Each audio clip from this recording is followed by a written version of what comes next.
एक कोनो दुल्हन पांडे जी अपनी दुल्हा से कह दिया, वाह का कह दिया?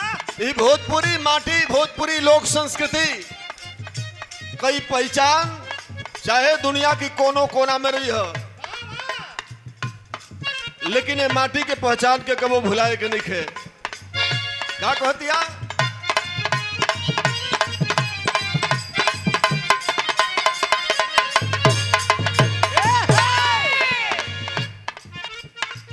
अरे चाहे रही हो पटना दिल्ली,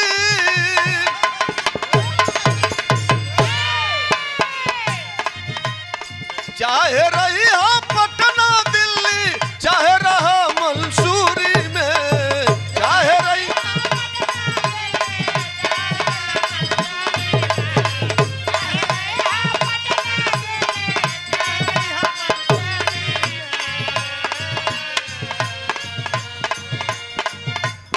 चाहे रही हो पटना दिल्ली, चाहे रहा मंसूरी में, पढ़िया लिखिया कौनो भाषा, पढ़िया लिखिया कौनो भाषा, बतिया भोजपुरी में, पढ़िया लिखिया कौनो भाषा।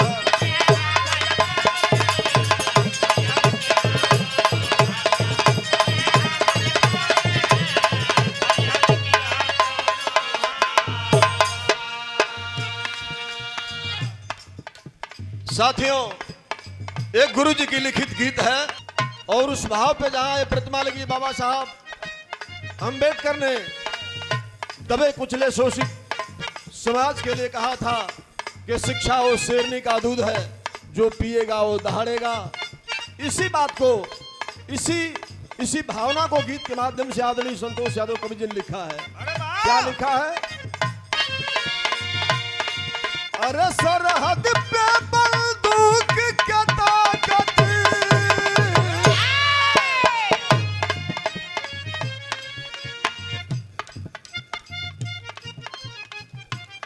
सरहद पे बंदूक क्या ताकत, सरहद पे बंदूक क्या ताकत, बोली का व्यवहार में।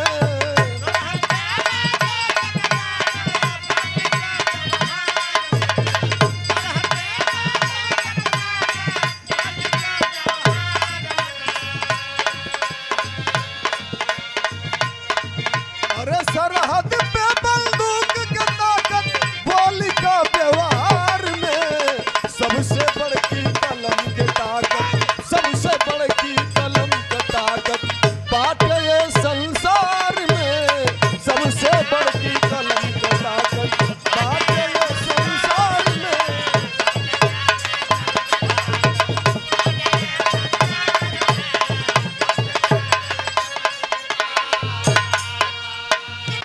इस गीत की लाइन यही रही कि सरहद पे बंदूक के ताकत, बोली का व्यवहार में, सबसे बड़की कलम का ताकत बाटे संसार में।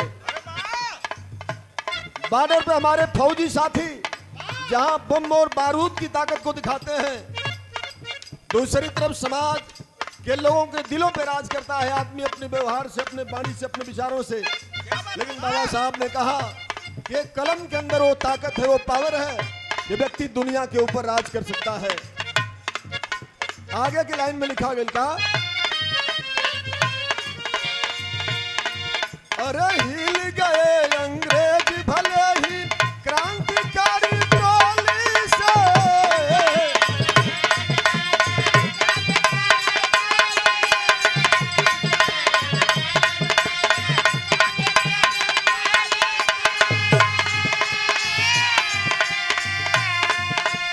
लेकिन मिली आजादी हमको, लेकिन मिली आजादी हमको गांधी ज्ञान की बोली से।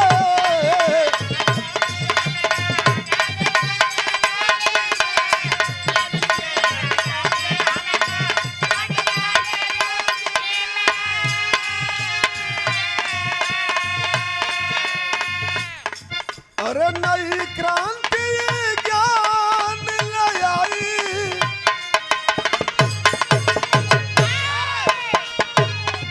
अरे नई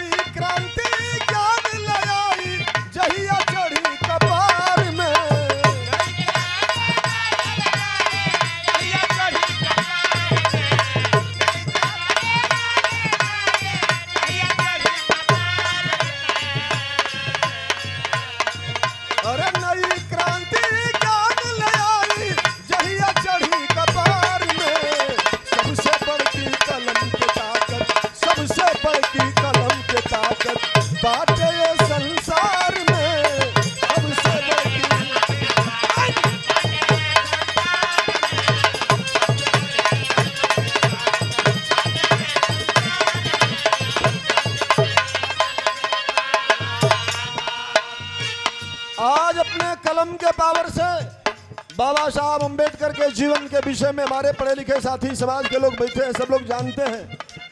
विद्यालय के जीवन में, छात्र जीवन में जिनको क्लास में बैठने नहीं दिया जाता था, छुआछूत भेदभाव इतना चरम सीमा पे थी, लेकिन एक दृढ़ संकल्प कि किसी भी कीमत पे शिक्षा, उच्च शिक्षा को प्राप्त करना है, और बाबा साहब ने वो करके दिखाया।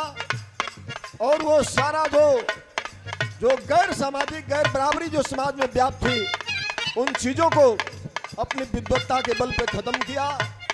और एक दुनिया का सबसे बड़ा लोकतंत्र जिस देश में हम लोग भारत देश में रहते हैं, यहाँ हर समाज के लोग भाईचारा बना के रहते हैं, ये बाबा साहब की विद्वत्ता और उनके बनाए संविधान की देन है। इसलिए कहना है गीत की अगली लाइन में,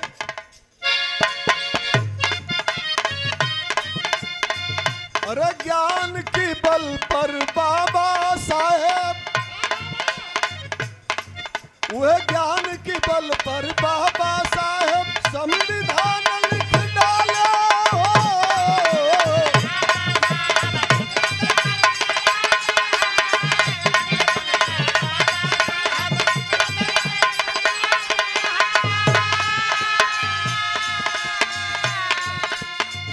आज ऐसन देश बना लो।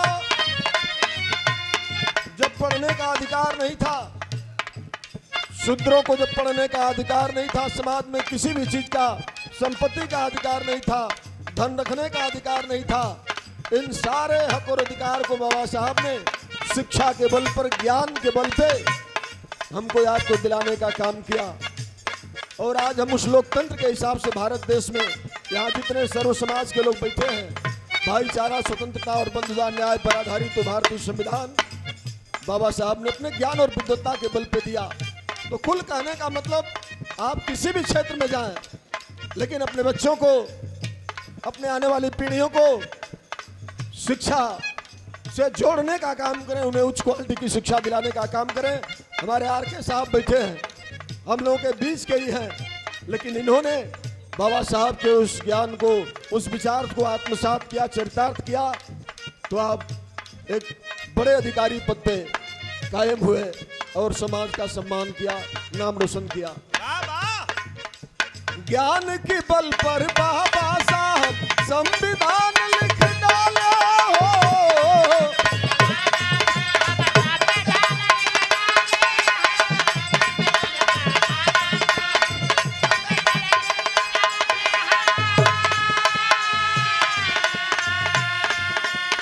जैसन चाह देश बना लो।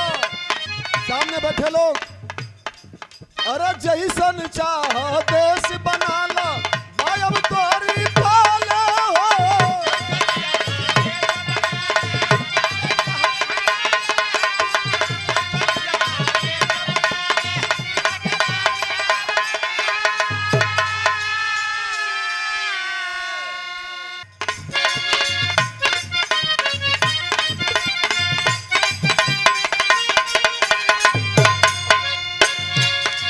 अरे जैसन चाह देश बना लो, बायब तोरी पाले हो।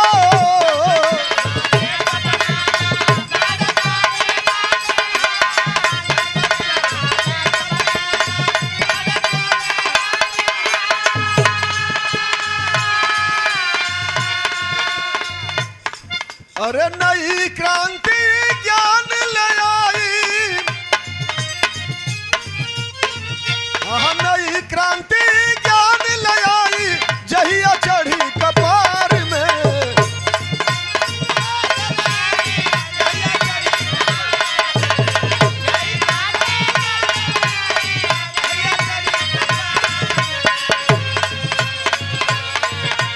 नई क्रांति ज्ञान ले आई, जहिया चढ़ी कपार में। सबसे बड़की कलम के ताकत, सबसे बड़की कलम के ताकत बाटे ये संसार में।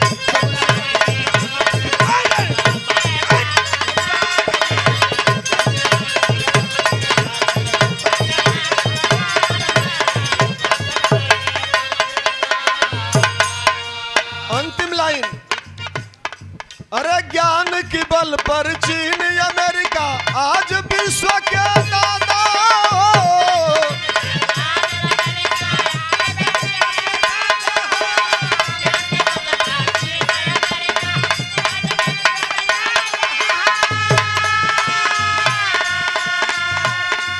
अरे गीत में समझाए मोरे भैया कहीं का ऐसा जादू।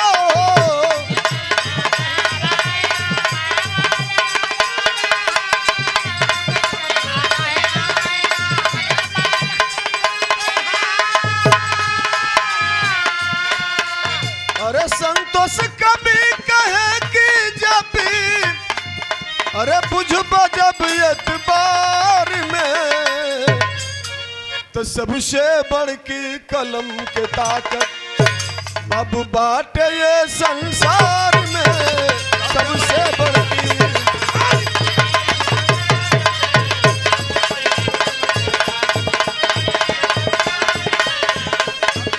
अरे सबसे बड़की कलम के ताकत बात ये संसार में। बहुत बहुत धन्यवाद।